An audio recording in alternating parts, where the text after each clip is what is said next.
welcome back to Pod Popper's Place. Today I'm showing you how I created my card for the Rediscover Your Supplies hop on Instagram. First, I got out some plain vellum and I'm going to ink those up just randomly with my brayer and some beautiful fall colors from Stampin' Up.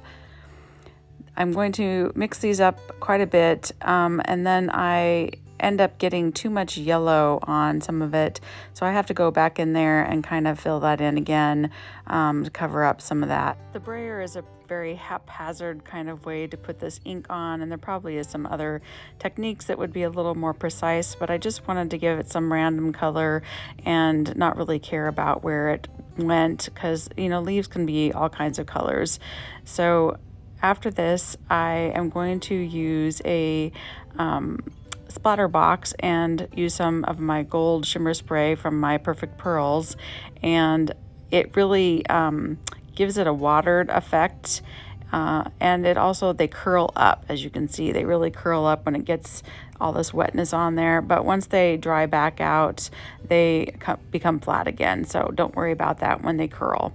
And then I'm going to use this Stampin' Up paper with the leaves on it and put a copper metallic frame in the back, which I embossed.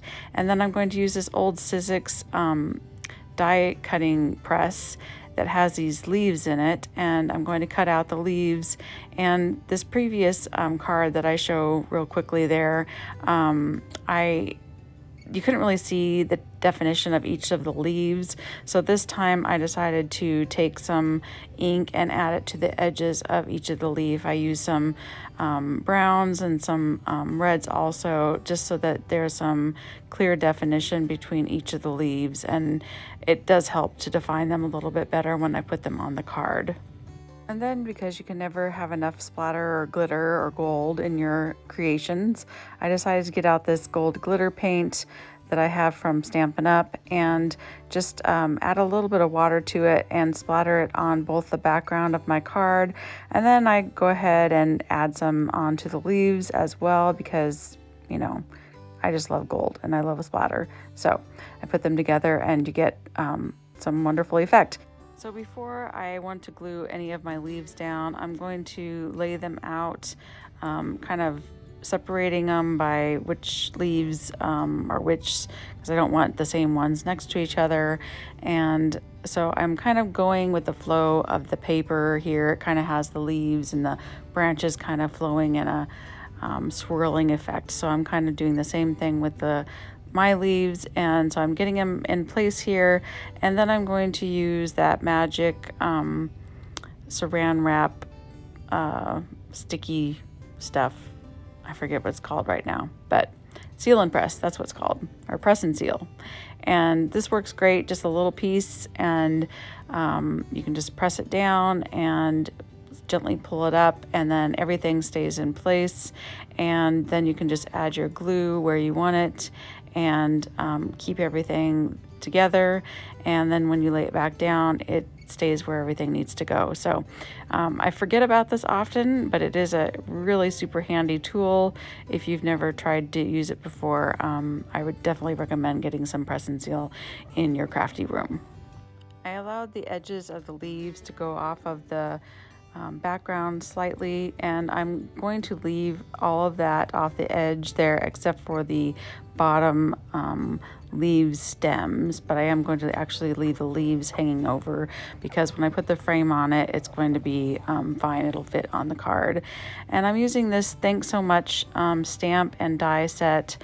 There's a couple different ways I could have used this. I decided to go ahead and just do a thin stamp on some cream paper to kind of match my background. And then as I'm trying to put this together with some ribbon, I decided to use the shadow, but I didn't really have the color paper that I wanted to use that would match the ink. So I just went ahead and used the ink on a scrap piece of paper and cut the die out that way, and then just added the ink to it so it would match my other piece. And I had tried it with some copper, but I didn't like the copper with that because I don't know. And as you can see, my inky hands, this was a very inky job.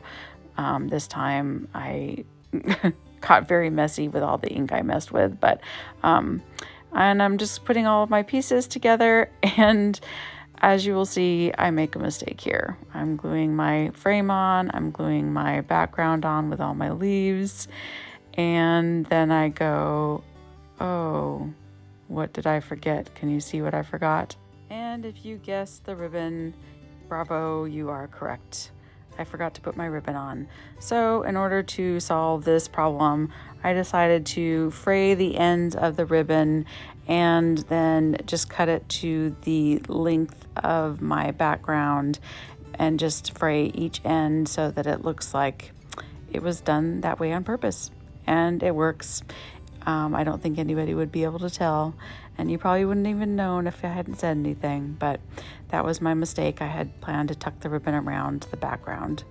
But as I'm finishing up here, putting on my ribbon with my double-sided adhesive tape and really scoring that down so that it sticks well, I go ahead and put my thanks so much on top of that and add a few sequins on the ribbon. And this isn't rocket science here. It's nothing out of the ordinary. I just really wanted to show you how I made these vellum leaves because I thought they were kind of cool, and it's a fun way to use vellum. And like my card says, thanks so much. I appreciate you watching. I hope you come again real soon.